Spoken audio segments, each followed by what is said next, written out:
Ya, makanya mereka otomatis mengarahkan polsek kono sektor Wilfred atau masyarakat di sana sektor Wilfred gitu ya. Jadi itu kan ya mana untuk mengadu citra mereka. Saya pernah gini, lah wes to nak wes koyo ngene wis rasa ono saya begitu. Kalau memang ya mereka sendiri dia melakukan penelitian sendiri, tidak usah melibatkan perguruan tinggi, saya begitu. Pernah begitu ya. Polisi juga punya lembaga survei kok, gitu ya. Kenapa nggak gandeng perguruan tinggi? Katanya mungkin biar valid. Padahal nanti perguruan tinggi disuruh presentasi. Yang sama saja membeli itu. Membeli, gitu ya. Ini contoh, gitu ya. Jadi maksudnya kalau bisa, Anda besok ketika mempunyai lembaga survei, siapa tahu, amin. Ya. Amin. Anda bisa mengembangkan punya lembaga survei begitu dipercaya orang, kan juga dapat bayaran, gitu ya. Tapi ya jangan yang kemudian dipesan. Pokoknya kita kayak ide 1 juta, tapi dia caranya hasilnya semene. Nah itu ya sama aja menyenangkan, gitu ya. Kalau bisa ya lembaga survei yang independen, gitu ya. Ada 3 karakteristik utama dari penelitian survei.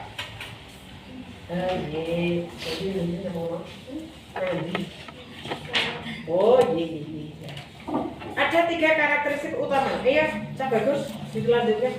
Ada 3 karakteristik utama dari penelitian survei, yaitu yang pertama, informasi dikumpulkan dari sekelompok besar orang untuk mendeskripsikan beberapa aspek atau karakteristik tertentu. Kemudian yang kedua, informasi dikumpulkan melalui pengajuan pertanyaan baik tertulis maupun lisan dari suatu populasi. Yang ketiga, informasi diperoleh dari sampel bukan dari populasi.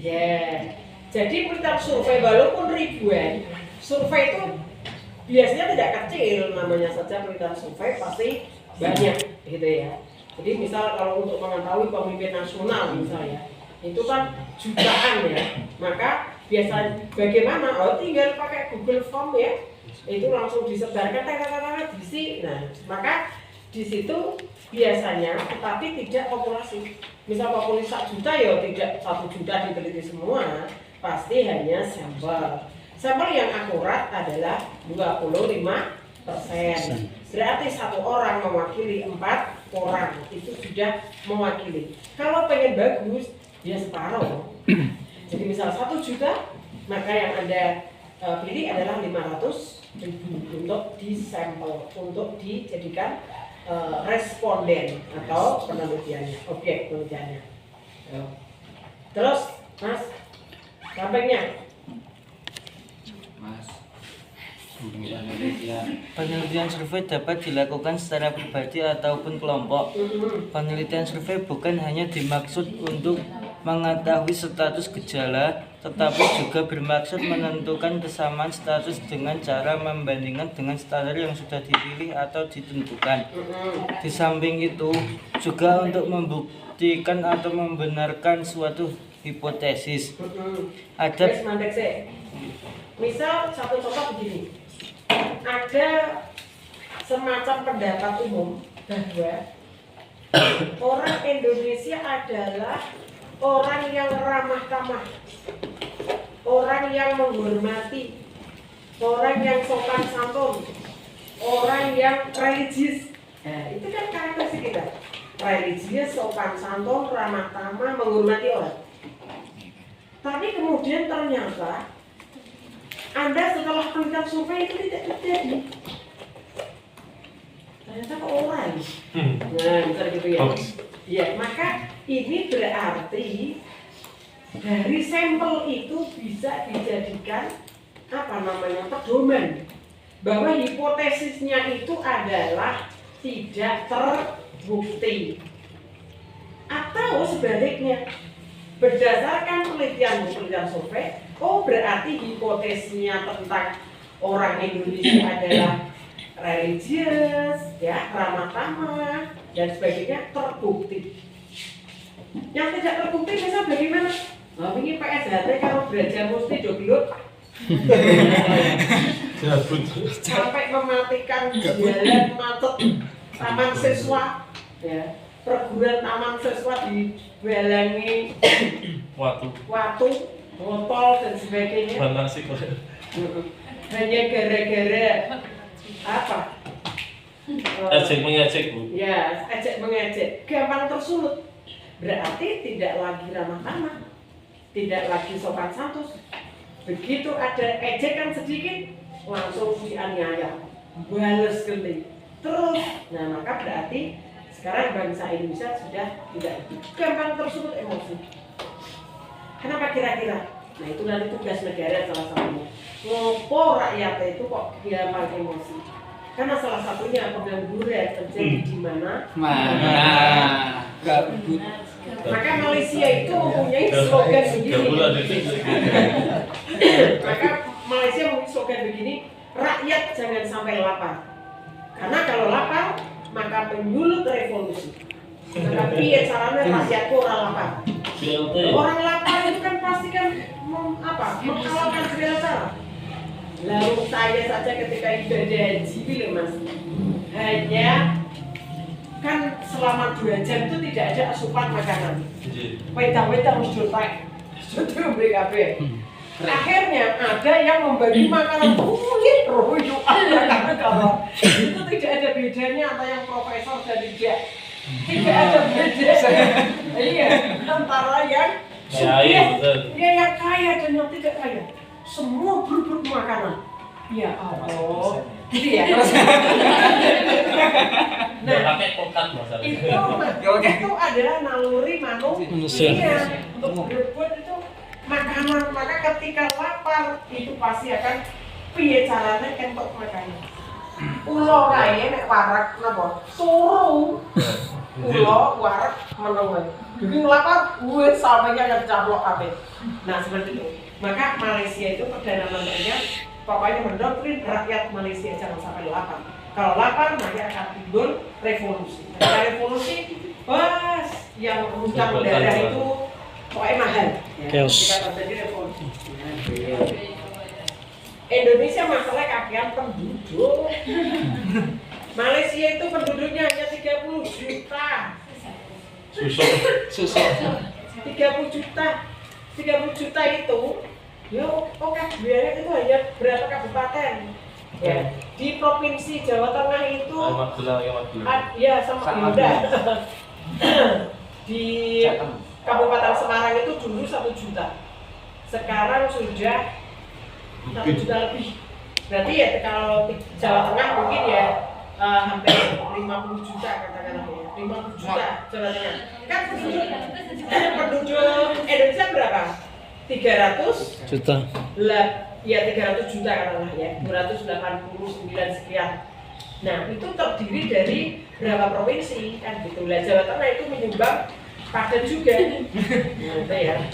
Nah, itu podo karo Malaysia sak negara.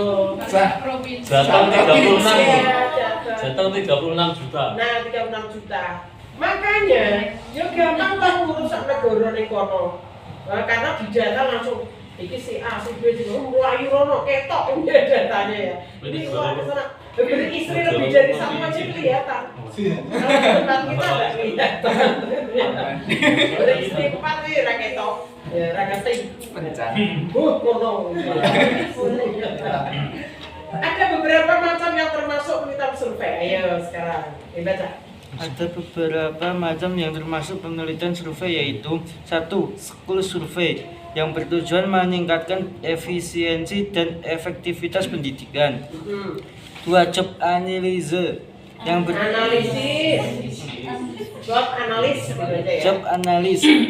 yang bertujuan untuk mengumpulkan informasi mengenai tugas-tugas umum dan tanggung jawab para karyawan, aktivitas khusus yang dibutuhkan, keterlibatan dan fungsi anggota organisasi, kondisi kerjanya dan fasilitas. 3. Analis dokumen. Istilah lain adalah analisis isi atau konten analisis aktivitas atau analisis informasi. 4. Public opinion survey Survei ini bertujuan untuk mengetahui pendapat umum tentang suatu hal, misalnya tentang rehabilitasi suatu bangunan bersejarah, tentang jalan satu jurusan, pemasangan lampu lalu lintas, dan sebagainya. Oke. 5. Community survey. Survei ini juga disebut social survey atau effort survey, karena di dalam survei ini peneliti bertujuan mencari informasi tentang aspek kehidupan secara luas dan mendalam. Oke.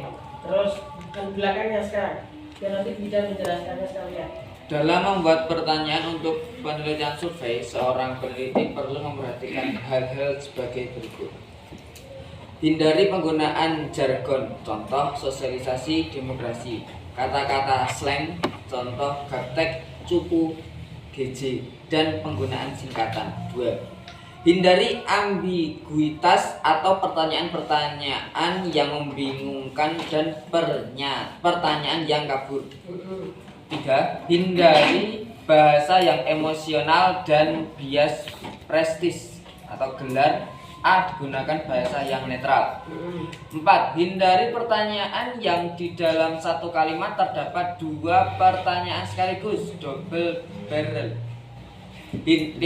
Hindari pertanyaan yang mengarahkan jawaban responden, leading question. 6. Hindari pertanyaan yang di luar kemampuan responden untuk menjawabnya. 7. Hindari pertanyaan yang dimulai dengan premis yang salah. 8. Hindari pertanyaan mengenai masa depan. 9. Hindari pertanyaan yang menggunakan dua pernyataan negatif, double negatif. 10. Hindari pertanyaan dengan kategori jawaban yang tumpang tindih. Oke. Jadi ketika Anda membuat penelitian survei, itu yang gampang dijabat. Contohnya bisa Anda langsung menggiring, itu toh. Kalau Anda dongeng kan mesti gini. Iya toh. Penelitian survei kok. Iya toh. Atau gini. Setuju aku toh. Itu tidak boleh, itu namanya menggiring. Menggiring ke pendapat kita. Tidak boleh. Ya. Iya, kita berarti langsung menggiring, namanya apa berarti? Mengepres. Memanipulasi. Iya, kita mengepres seseorang untuk mengikuti pendapat kita. Jadi penelitian survei itu kita murni melakukan jajak pendapat dari masyarakat, apa itu. Nah kalau daftar pertanyaan Anda tentunya memilih A ya. Nah, itu ya mesti muni iya, piye, tidak ya. Kok tidak seneng gitu ya. Maka tidak boleh. Nah, berarti bagaimana pendapat Anda tentang ini? Misalnya, siapa calon pemimpin masa depan? Di situ baru ada namanya 1, 2, 3. Silahkan. Nah, itu. Oh, Puan. Mana saya? Ini contoh misalnya. Nah, jadi itu. Kemudian jangan menggunakan pernyataan yang emosional. Apa itu maksudnya? Sedih, Ngompor-ngompori. ya ngompor-ngompori, emosional itu maksudnya pertanyaan ya ekspresi emosional kan tidak hanya marah toh, tapi apa namanya nada sedih, nada menuduh. Nah itu pertanyaan yang menuduh. Maka kadang-kadang ketika kita itu sok takon tuh sendiri. Setuju dengan aku? Pertanyaan survei. Besok kita latihan penggunaan pertanyaan survei, gitu ya. Baik, sekarang lanjutkan. Lanjut Mas Amin. Oke. Dalam konteks pendidikan dan tingkah laku, penelitian survei minimal dikelompokkan dalam 5 bentuk berikut. 1. Survei catatan. Jenis ini sering disebut survey of record karena dalam kegiatan ini banyak menggunakan sumber-sumber yang berupa catatan atau informasi non-reaksi. Dalam penelitian ini biasanya peneliti tidak banyak melibatkan jawaban langsung dari orang atau subjek yang diteliti. Survei menggunakan sumber catatan mempunyai kelebihan sebagai berikut. 1.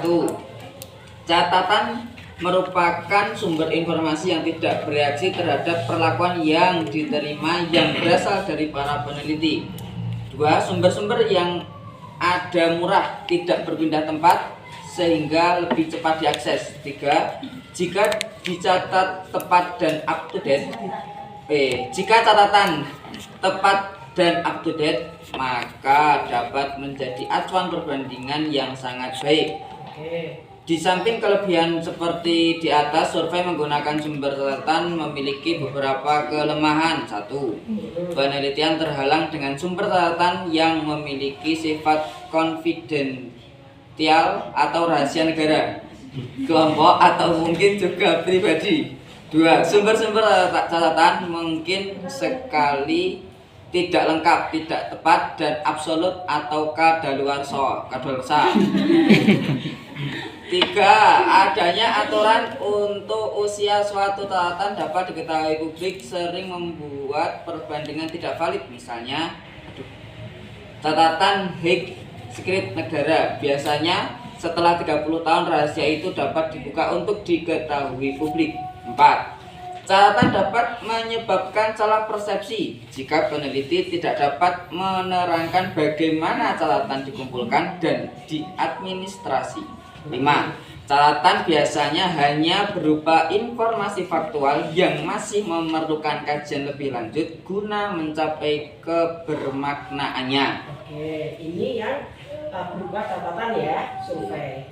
Jadi kalau catatan itu ya hampir kita wawancara kayak gitu ya. Cuma kalau survei itu kan berarti delay-nya kayak kita lah, katakanlah kita mau mendirikan sekolah di sini misalnya. Kayak nak nggone daerah kalau kita kayak sekolah biaya. Maka kan Anda akan sowan nggone Pak Kadus, sowan nggone tokoh masyarakat atau di sekitar tempat lokasi di situ, tempat-tempat bagaimana. Coba Anda mau mendirikan hotel, itu pasti akan survei di situ. Masyarakat di situ menerima pada. Dulu di Suro itu pernah di Kecamatan Suro mau didirikan hotel. Ya masyarakat memang banyak yang suka, tapi ternyata mendatangi tokoh agama tidak setuju. Kita situ bangun hotel. Nah, itu artinya yang sampai kecil gitu ya. Bagaimana pendapat masyarakat Suro kalau di sini diadakan hotel? Nah, oh siap itu duitnya. Tapi ternyata datang ke tokoh agama, kalau di sini ada hotel, maka nanti otomatis doge tempat-tempat kencan. Astagfirullah. Ya pasti. Maksiat. Pasti itu. Karena ketika sudah hotel itu kan terbuka. Siapapun yang mau nginap di situ mau takoni. Statusnya. Nah, maka akhirnya Lajang. gue daerah yang tidak baik. Nah, akhirnya timbangan di hotel ya ini yang aneh baik. Toto apa gitu. Akhirnya kan Suro sampai saat ini kan belum mempunyai hotel. Kalau apa-apa kan ke Salatiga ya. Karena nggak boleh jadi tadi. Nah ini contoh itu berdasarkan ya survei yang angka kecil dicatat, gitu ya, dicatat maksudnya. Oh ini tidak boleh, ini boleh, gitu. Sekarang yang menggunakan angkat, ayo, ini biasanya kalau angkat gini besar jumlahnya. Ayo. Survei salah. 2. Survei menggunakan angket. Keunggulan penelitian survei dengan menggunakan angket antara lain 1. Biaya relatif lebih murah jika dibandingkan dengan menggunakan alat pengumpulan data lainnya seperti wawancara dan observasi. 2. Dapat menjangkau responden dengan jumlah besar dan tempat tinggal yang jauh. 3.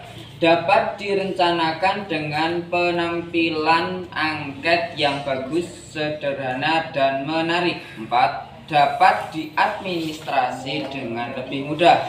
5. Dengan alasan tertentu, pengisian angket dapat dilakukan dengan model anonim atau merahasiakan nama responden.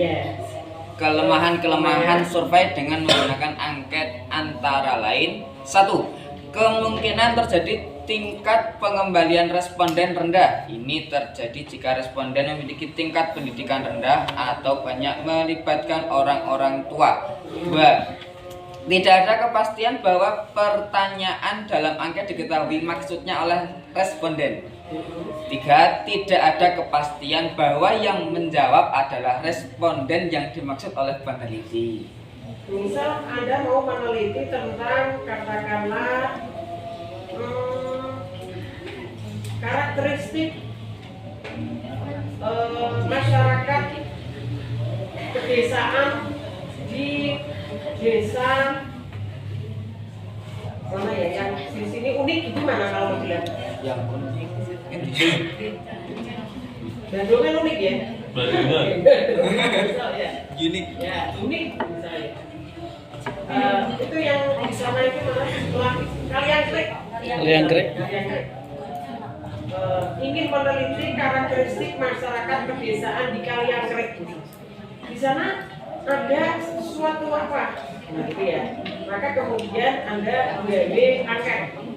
Delala saya kok kayak angket mau tua-tua kabeh. Ya langsung jawab. Ya. Karena biasanya ketika angket itu disebar, ketika kita menungguinya, itu kalau yang tradisional, orang mau menjawab itu kan kesulitan. Biasanya malu ya. Apalagi kalau Anda saya suruh menilai bijan, itu mesti kan dinilai yang baik-baik. Ya. Akhirnya apa? Tidak apa? Tidak valid, ya tidak fair. Nah, bujan menunggu yuk, gitu ya. Akhirnya saya piskan baik-baik, gitu ya. Kalau bujan tidak ya bisa apa adanya. Gitu ya. Ini contoh. Makanya kalau mau meneliti dengan metode angket tentang kelompok minat survei, ya dipilih, diacak. Yang remaja juga diberi, yang anak-anak juga diberi, yang dewasa juga diberi, kemudian yang tua juga diberi. Sehingga nanti bisa akan kafah gitu bahasanya ya, komprehensif. Oke, sekarang survei melalui telepon. Survei melalui telepon. Seperti penelitian lainnya, penelitian survei menggunakan telepon mempunyai beberapa keunggulan di antaranya. 1. Lebih murah jika dibandingkan dengan metode wawancara langsung. 2. Memungkinkan menghubungi responden dalam jumlah besar. 3. Dapat dilakukan dengan waktu fleksibel, misalnya siang dan sore hari, di mana responden sudah berada di rumahnya masing-masing. 4. Dapat mencakup daerah tinggal yang lebih luas. 5. Responden merasa lebih mudah dalam berkomunikasi, misalnya jika sudah di rumah mereka cenderung untuk lebih jujur. Kelemahan penelitian survei melalui telepon. 1. Masih ada responden yang belum memiliki telepon. Kondisi ini jika diabaikan akan mempengaruhi tingkat keterwakilan responden. 2. Strata masyarakat yang ada tidak dapat dijangkau generasi yang terwakili karena generalisasi yang terwakili karena tidak semua masyarakat memiliki telepon. 3. Hilangnya beberapa keuntungan yang ada pada wawancara langsung, seperti hilangnya ekspresi wajah, gerak anggota badan, tangan, dan kaki, serta gambar lingkungan yang ada di sekitar responden. Coba misal Mas Budiono ini penelitian di KUA misalnya tentang faktor-faktor yang menyebabkan angka pernikahan dini misalnya. Mau meneliti tentang itu, gitu ya. Kalau menggunakan telepon, kan dia ngarang aja, gitu ya. Coba ngaku kurang ngerti ya, di telepon kring gitu ya. Langsung ekspresi ini kan sakarpe jawab. Coba kalau datang nanti di berikutnya dengan wawancara, maka kan lah nopo to Mbak kok cilik-cilik jadi nyantai. Gitu ya. Maka dia akan mengatakan ya macam-macam. Ya alasannya impitan ekonomi lah, misalnya ya. Kemudian joyak-oyak wong tua nih misal selak gede gitu ya. Selak gede misalnya. Kemudian juga karena pacaran dulu misalnya, hanya kadung hamil. Nah, misalnya. Dan juga dijodohkan. Nah, itu juga faktor-faktor. Sehingga gerak mimik ekspresi wajah. Apakah itu katakanlah namanya dipaksa atau kemudian menyesal atau mungkin semacam sedih atau senang, itu kelihatan. Coba nek telepon kira-kira ketok berat mudah gitu ya, enggak kelihatan. Dan ketika misal Anda wawancara telepon di suatu masyarakat yang tidak semuanya punya telepon, misal Dan jangan Anda harap neng kene di WKB. Ketika Anda melakukan survei di daerah sana 3T, tertinggal, terluar, ya, termarginal misal, maka otomatis Anda tidak bisa melakukan telepon. Tetap kudu kok diatangi, walaupun naik apa itu lewat gunung, lembah, misal gitu ya, harus dilalui. Nah, ketika melakukan telepon, gitu ya, sehingga kita tidak mengetahui ekspresi yang disurvei. Sekarang yang Pak, ayo. survei menggunakan wawancara kelompok. Penelitian survei dengan menggunakan grup wawancara mempunyai beberapa keuntungan seperti berikut. A. Cara tersebut lebih efisien dan lebih murah jika dibandingkan dengan wawancara secara individual. Oke. B. Hasil survei lebih merefleksikan tingkah laku kelompok. 3. Menunjukkan adanya bentuk interaksi kelompok dalam suatu lembaga. D. Dapat merangsang produktivitas yang lebih tinggi di antara kelompok. Beberapa kelemahan survei menggunakan wawancara kelompok diantaranya: 1. Adanya interaksi antar anggota dalam kelompok memungkinkan terjadinya rasa terintimidasi perbedaan yang ada dalam kelompok. 2. Menimbulkan terjadinya loyalitas kelompok yang dapat mempengaruhi kelompok tersebut. Oke. 3. Memungkinkan terjadinya manipulasi oleh anggota grup yang memiliki kelebihan seperti anggota yang pandai berbicara. Oke, sekarang saya jelaskan. Ketika Anda mau meneliti tentang katakanlah status guru yang apa ya, belum sertifikasi dan yang sudah sertifikasi misalnya. Saya ke wawancara kan mesti PGRI kan? PGRI itu kelompok atau individu? Kelompok. Karena dia organisasi. Maka otomatis ketika Anda mau penelitian survei cukup dengan ketua PGRI. Berapa Pak yang belum sertifikasi? Oh sekian ini datanya. Itu sudah mewakili dari apa namanya grup itu, sudah mewakili dari kelompok itu.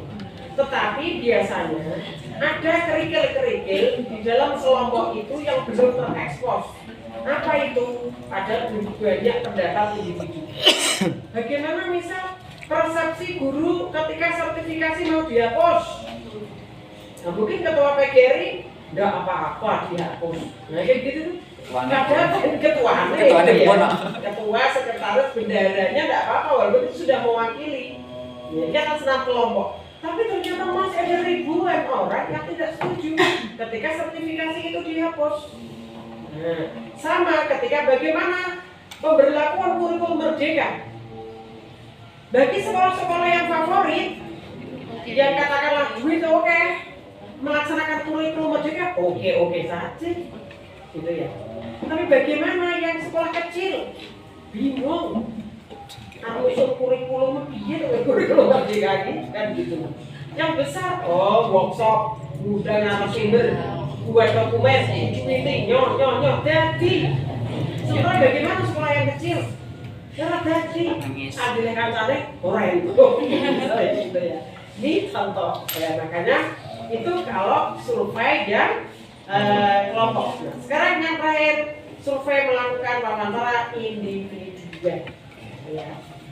Survei dengan melakukan wawancara individual. Kelebihan penelitian survei dengan wawancara individual: 1. Dapat lebih bersifat personal. Oke. 2. Memungkinkan terjadinya wawancara yang mendalam dengan jawaban yang lebih dapat dijadikan sumber informasi. 3. Proses dapat lebih fleksibel dengan menyesuaikan situasi dan kondisi lapangan yang ada. 4. Memungkinkan peneliti memperoleh informasi tambahan dari responden yang berkaitan dengan gerakan tangan, badan, nada, dan suara jawaban dari responden. 5. Lingkungan responden juga dapat meningkatkan ketepatan teknik wawancara. Beberapa kelemahan dalam penelitian survei wawancara individual: 1. Lebih mahal dan memerlukan waktu yang lebih lama.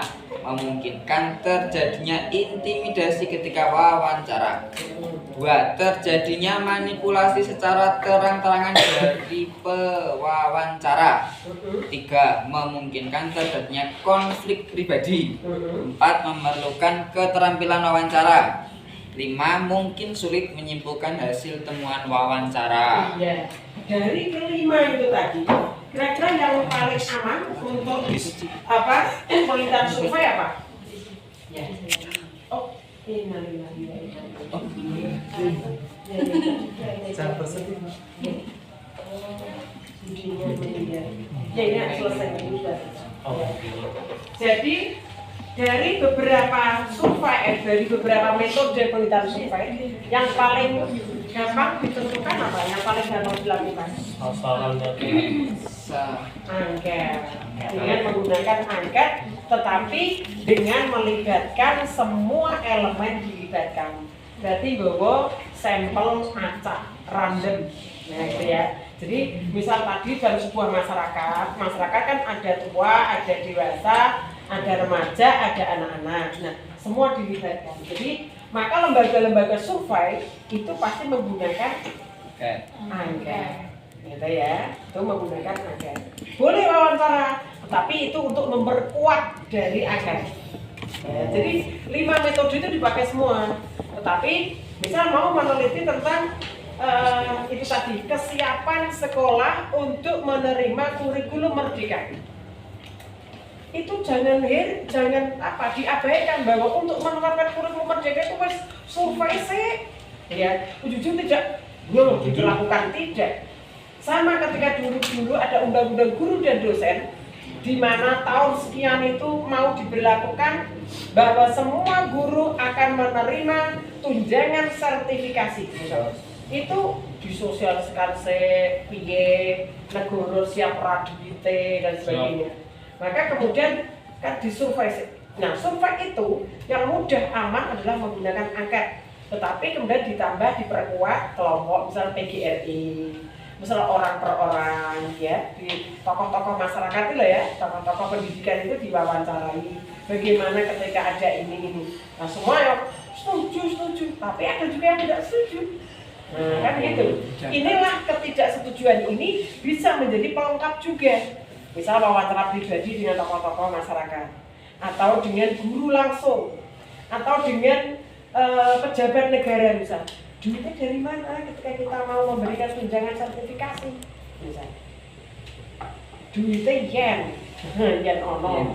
Nah, dan sekarang ngel-ngel termasuk profesor sekarang untuk menjadi profesor itu juga dipersulit karena sebenarnya kalau dari sisi jumlah antara profesor dengan masyarakat itu masih sangat jauh. Berapa ribu kita baru punya profesor, berapa juta penduduk Indonesia. Tetapi duitnya saya mau bayar ra ono. Maka ngel-ngel. Dulu itu kayak digelar, saiki angel banget gitu ya. Sekarang angel lagi. Termasuk sekarang tunjangan sertifikasi kemarin kan hanya berapa separuh misalnya dicairkan dulu, yang lainnya belum. Ya memang ya seperti itu karena kondisi fluktuasi keuangan negara. Maka bisa juga ke depan tunjangan sertifikasi seseorang. Tapi tidak apa-apa. Wong namanya saja kan negara itu bertanggung jawab untuk mensejahterakan rakyat. Benar, maka iya.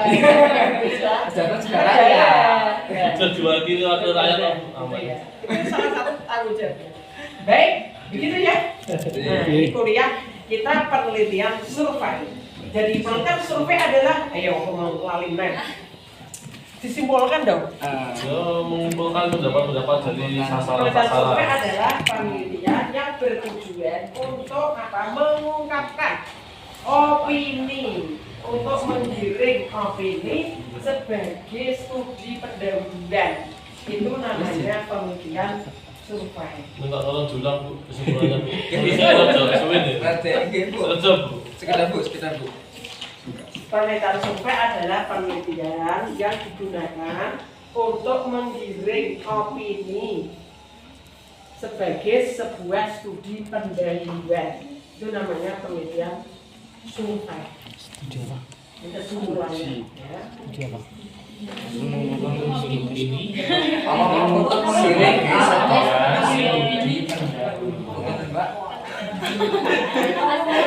Saya kelak mawon. Dalam penelitian yang digunakan Penelitian yang digunakan. menggiring opini, Apa kabeh? ya, dan sebagai sebuah studi pendahuluan. Pendahuluan. Studi pendahuluan. Balik. Di pendahuluan. Iya, studi pendahuluan. Oh. Studi pendahuluan. Studi pendahuluan itu nek Anda mau meneliti misal tentang roti gul.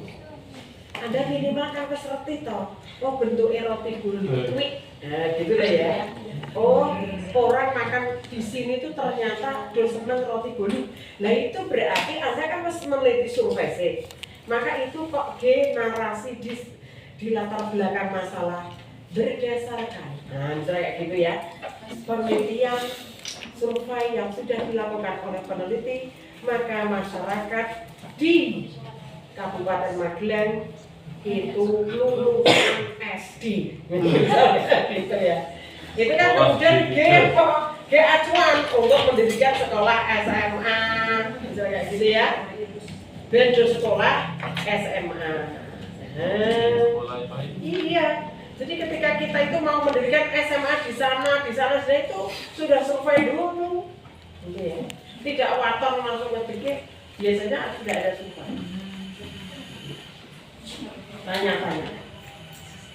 Sabun? Baik. Terima kasih atas atensi pada hari ini. Kita nanti lanjutkan di lewat Zoom. Semoga 5 kali pertemuan sudah selesai. Dan kalian nanti sudah mau akan meneliti apa? Ya, apakah yang kuantitatif korelasi? Apakah yang kepustakaan? Apakah yang studi kasus? Atau yang PTK? Monggo. Nah, jadi ini nanti insya Allah Anda akan tahu sehingga sesuk semester itu kali 3 mata kuliah atau 4 mata kuliah Anda wes siap-siap gawe skripsi. Amin. Gawe judul skripsi biar nanti lulusnya tepat waktu. Amin. Amin. Ya. Mari mata kuliah pada hari ini kita tutup bersama dengan bacaan alhamdulillah. Alhamdulillah.